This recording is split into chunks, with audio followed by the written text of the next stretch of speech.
नायजेरियाला आपण नायजेरिया का बोलत आहोत तर या ॲनिमल मध्ये जो बॉडी आहे त्या बॉडीमध्ये आपल्याला एक स्पेशल टाईपची सेल पाहायला मिळते. त्या सेलला आपण नायट्रोब्लास्ट म्हणतो.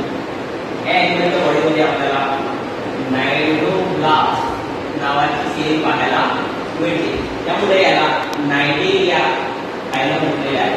त्यानंतर या फायलमला आपण ऑरमध्ये सिरेट टेटा सुद्धा म्हणू शकतो.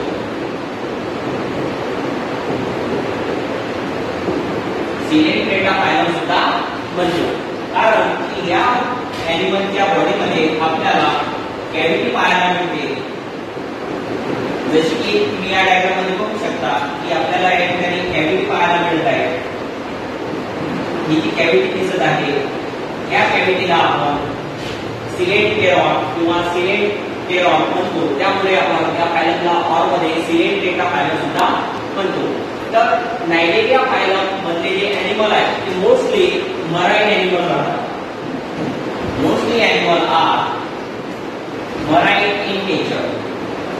मराईन इन नेचर म्हणजे हे तुम्हाला समुद्राच्या पाण्यामध्ये सापडतात. आणि काही असे ॲनिमल्स आहेत नायजेरिया फायलम मधले ॲनिमल आर डिप्लोब्लास्टिक. याचा अर्थ काय तर हे ॲनिमल डिप्लोब्लास्टिक आहे. त्याचा अर्थ ज्यावेळेस त्यांची डेव्हलपमेंट होते, एम्ब्रियॉनिक डेव्हलपमेंट होते, त्यावेळेस यामध्ये तुम्हाला दोन जर्म लेअर पाहायला मिळतात. यामध्ये आपल्याला दोन जर्म लेअर पाहायला मिळतात.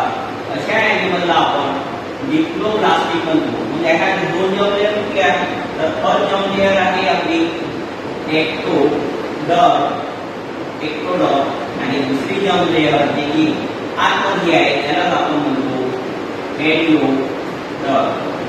म्हणजे यामध्ये टू जर्म लेअर आहे. यामध्ये टू जर्म लेअर आहे. तर दोन जर्म लेअर पासून बनलेला हा एक ॲनिमल आहे जो की पाण्यामध्ये आपल्याला पाहायला मिळतो.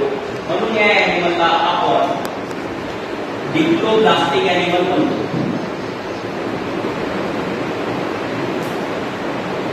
डिप्लोब्लास्टिक ॲनिमल म्हणतो.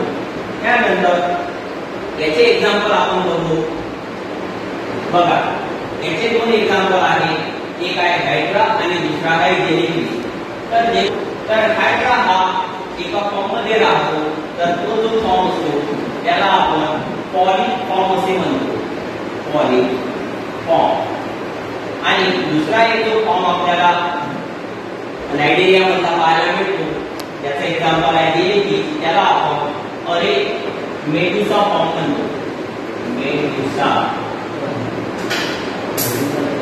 फॉर्म म्हणतो. तर आपल्याला माहिती आहे आपण दोन फॉर्म बघितले. हायड्रा जो की पॉलीफॉर्म मध्ये असतो तर मेडुसा फॉर्म मध्ये आपल्याला जेलीफिश पाहायला मिळतो. मेडुसा याचा अर्थ अम्ब्रेला लाईक. याचं जे स्ट्रक्चर आहे ते अम्ब्रेला लाईक आहे.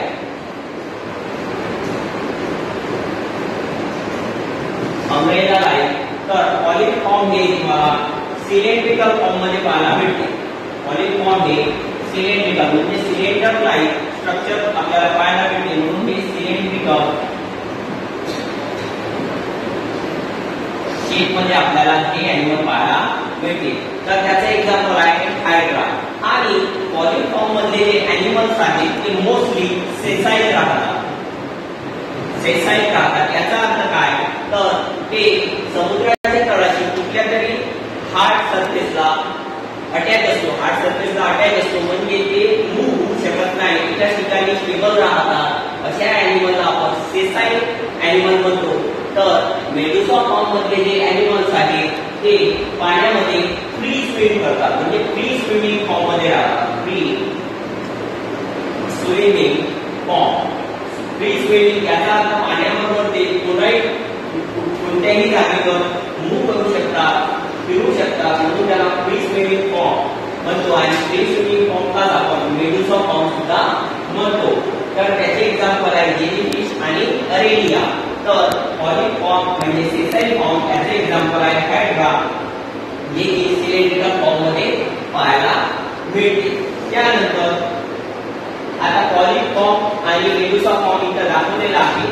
बघा या पॉलीफॉर्मच्या आतमध्ये तुम्हाला एक कॅव्हिटी पाहायला मिळत आहे. ही जी कॅव्हिटी आहे या कॅव्हिटीला आपण गॅस्ट्रोव्हॅस्क्युलर कॅव्हिटी म्हणतो. या कॅव्हिटीला आपण गॅस्ट्रोव्हॅस्क्युलर कॅव्हिटी म्हणतो. गॅस्ट्रोव्हॅस्क्युलर कॅव्हिटी याचा अर्थ की या कॅव्हिटीच्या आतमध्ये जे समुद्राचं पाणी आहे ते आतमध्ये येते आणि त्याबरोबर काही न्यूट्रिशन सुद्धा या आतमध्ये येते आणि ते न्यूट्रिशन या कॅव्हिटीमध्ये ऍब्झॉर्ब केल्या जाते आणि ऍब्झॉर्ब झाल्यानंतर जो वेस्ट मटेरियल आहे, एक्सक्रीटेड मटेरियल आहे, पुन्हा त्याच कॅव्हिटीमधून बाहेर टाकल्या जाते. अशा कॅव्हिटीला आपण ब्लाइंड सॅक सुद्धा म्हणतो. ब्लाइंड सॅक म्हणून या ॲनिमलला आपण सिलेंट्रेट म्हणतो. म्हणून या ॲनिमलला आपण सिलेंट्रेटा या फायलममध्ये टाकलं किंवा त्याला नायजेरिया आपण फायलम नाव दिलेलं आहे. त्याचप्रमाणे मेडुसा फॉर्ममध्ये पण आपण बघा ब्लाइंड सॅक होऊ शकतो. आपण हा ब्लाइंड सॅक याचा अर्थ यामध्ये ओनली वन ओपनिंग आहे, ज्यामधूनच एंट्री होते आणि एक्झिट पण एकाच ओपनिंग मधून होते. म्हणून अशा एंट्रीला एक्झिटला आपण ब्लाइंड सॅक म्हणतो.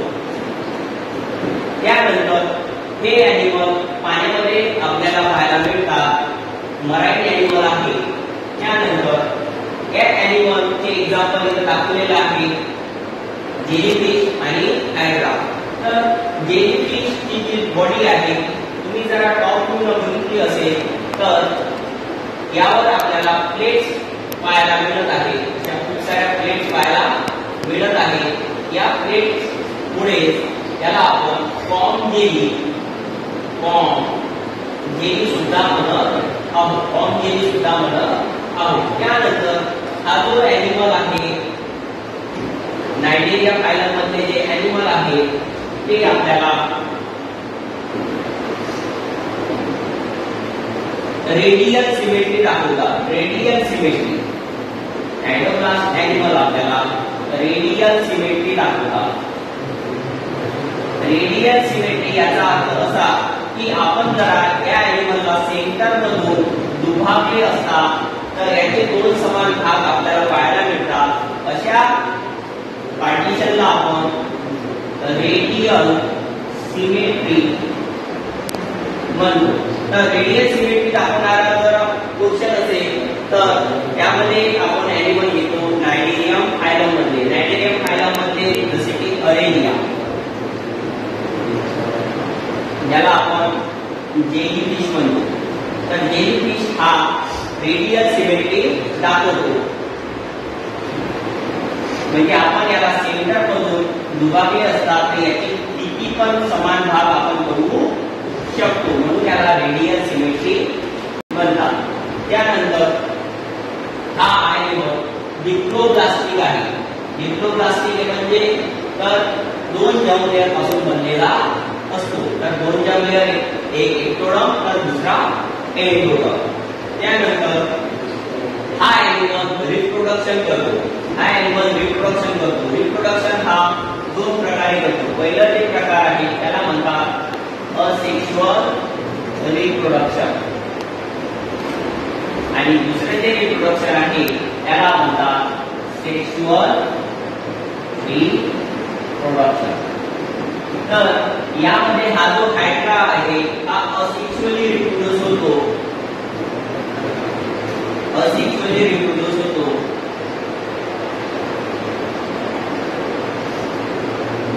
आणि त्यामध्ये जे पद्धत आहे, पहिली पद्धत असेक्शुअल रिप्रोडक्शन म्हणजे पहिली पद्धत ज्याला आपण बडिंग म्हणतो. बडिंग. तर असेक्शुअल रिप्रोडक्शन मध्ये जी पद्धत आहे बडिंग या पद्धतीनं हा ॲनिमल स्वतःची ओन कॉपी बनवतो किंवा रिप्रोड्यूस होतो. म्हणून असेक्शुअली हा ॲनिमल तयार होऊ शकतो. त्याचबरोबर हा ॲनिमल फ्रॅगमेंटेशन या असेक्शुअल रिप्रोडक्शन टाइप मध्ये सुद्धा तयार होऊ शकतो. आणि सेक्शुअल रिप्रोडक्शन हा करू शकतो. म्हणजे मेल गमेट आणि फिमेल गमेट बनवू शकतो. या रिप्रोडक्शनला आपण सेक्शुअल रिप्रोडक्शन म्हणतो. याचा अर्थ यामध्ये मेल गमेट आणि फिमेल गमेट दोन्ही गमेट इन्व्हॉल्व आहे. त्यानंतर हा ॲनिमल मेटाजेनेसिस जी एक प्रक्रिया आहे, मेटाजेनेसिस ही जी प्रक्रिया आहे हे शो करते. मेटाजेनेसिस म्हणजे काय तर फॉर्म चेंज करणं. फॉर्म चेंज करणं जसं आपण बघितलं होतं, पहिला फॉर्म जो की आपण हायड्रामध्ये बघितला होता, या हायड्रा फॉर्मला आपण हायड्रामधला जो फॉर्म बघितला होता तो बघितला होता आपण पॉलिप फॉर्म आणि अरेलिया मधला आपण जो फॉर्म बघितला होता, अरेलिया मधला जो फॉर्म बघितला होता त्याला आपण मेडुसा फॉर्म म्हणतो. मेडुसा फॉर्म ज्याला अम्ब्रेला सारखं हे स्ट्रक्चर होतं, त्याला मेडुसा फॉर्म म्हटलं होतं. आणि मेडुसा फॉर्मचं एक्झाम्पल आपण घेतलं होतं जेली फिश. तर अल्टरनेशन ऑफ जनरेशन, मेटाजेनेसिस म्हणजे काय तर alternation of generation. Alternation of generation म्हणजे काय तर हा ॲनिमल दोन फॉर्म मध्ये एक्झिस्ट होतो. म्हणजे त्याला त्याची लाईफ सायकल कंप्लीट करण्यासाठी दोन फॉर्मची आवश्यकता असते. पहिला फॉर्म पॉलिप फॉर्म जो की सेसाइन फॉर्म आहे, म्हणजे एका ठिकाणी स्थिर आहे, अटॅच आहे. तर There is an immortal jellyfish. Jellyfish can reproduce sexually by releasing sperm and eggs into the water and reproduce asexually by splitting into two or cloning. But at least one jellyfish can actually reverse the aging process. The Turritopsis gonia is earned the moniker the immortal jellyfish for being able to undergo a process called transdifferentiation. An adult or juvenile under stress, instead of dying, can revert back to a polyp and begin the life cycle all over again. It is the only animal in the world that is known to be able to reverse its life cycle. Box jellyfish are the most widely communicated animals in the world. Jellyfish stings are a common fear of beachgoers worldwide, and for good reason. There are an estimated 150 million jellyfish stings reported annually. And while not all jellyfish have stingers, the Australian box jellyfish, or Chironex fletcheri, is considered the most venomous marine animal in the world. Its deadly tentacles range up to 10 feet long. Humans and other animals that are unlucky enough to be stung may experience paralysis, cardiac arrest, and even death. The average adult human male is about 6 feet. But jellyfish are much simpler. They don't have hearts, blood, brains, or bones. Jellyfish do have basic sensory organs in their bellies and tentacles, and a simple digestive cavity serves as the stomach, intestine, and esophagus. If a jellyfish washes up on a beach, it will mostly evaporate due to the high water content. Groups of jellyfish are called blooms, swarms, or cirrus. Jellyfish blooms can form quickly, and scientists believe the jellies congregate for mating purposes. In extreme cases, the bloom can be so dense